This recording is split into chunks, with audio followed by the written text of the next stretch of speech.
वालेकुम रहमतुल्लाहि व बरकातुहू। मेरी यूट्यूब फ्रेंड्स एंड फैमिली, कैसे हैं आप सब। उम्मीद करती हूँ आप सब लोग खैर खैरियत से होंगे, ईमान और तकवा की बेहतरीन हालतों में होंगे।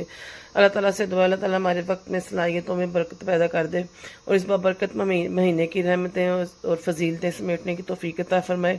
इसी दुआ के साथ आज बढ़ूँगी जी आज की रेसिपी की तरफ। आज मैं बना रही थी चिकन पकौड़ा।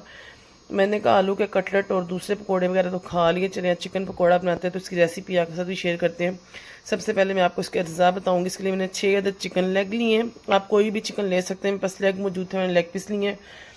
1 चाय का चम्मच मैंने लिया है सूखा धनिया साबुत, 1 चाय का चम्मच ज़ीरा, आधा चाय का चम्मच मैंने अजवाइन ली है, 1 चाय का चम्मच मैंने कुटी लाल मिर्च ली है, 1 चाय का चम्मच पिसी लाल मिर्च ली है, 1 चाय का चम्मच सूखा धनिया पिसा हुआ लिया है, आधा चाय का चम्मच गरम मसाला लिया है, 1 चाय का चम्मच मैंने नमक लिया है और आधी प्याली मैंने दही लिया। चले जी अब इसकी मैरिनेशन की तरफ चलते हैं। मैरिनेशन के लिए मैं सबसे पहले इसमें ये सूखा धनिया, ज़ीरा, अजवाइन, कुटी लाल मिर्च, पिसी लाल मिर्च, साबुत पिसा धनिया, गरम मसाला, नमक और दही डाल के इसको अच्छे से मिक्स करूँगी।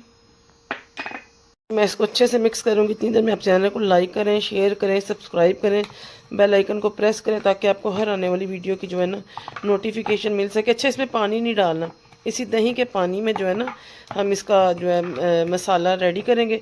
अफ्तारी में भी चूँकि 2-3 घंटे का टाइम है तो 2-3 घंटे के लिए मैं इसको मैरिनेट करके रख दूँगी अच्छे तरीके से ताकि तमाम स्पाइसेस इसमें मिक्स हो जाए।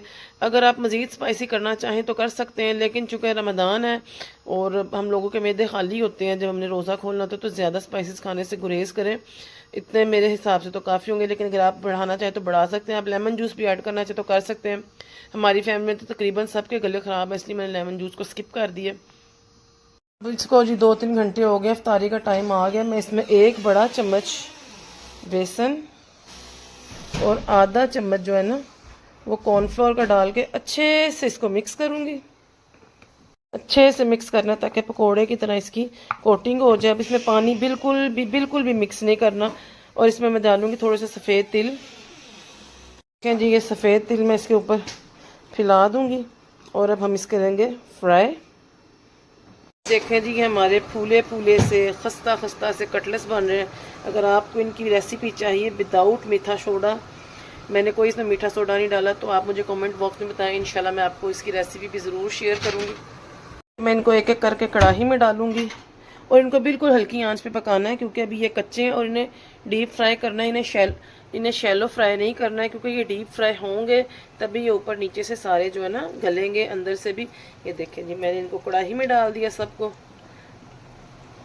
मैं तकरीबन 10 मिनट एक साइड से पकाऊंगी हल्की आंच पर, 10 मिनट एक साइड से पकाऊंगी इन्हें जी। दोनों साइडों से अलट पलट के मैंने इसको गोल्डन ब्राउन कर लिया है। अब मैं इसे स्ट्रेनर में निकालूंगी और फिर आपको इसकी फाइनल लुक दिखाऊंगी जी। हमारा अंदर से मक्खन मलाई की तरह नरम और ऊपर से क्रंची सा ही देखें जो है चिकन पकोड़ा तैयार है। इसको बनाएं, अपने घर वालों को खिलाएं, इफ्तारी में तारीफ़ें वसूल करें और मुझे अपनी खास दुआओं में याद रखें।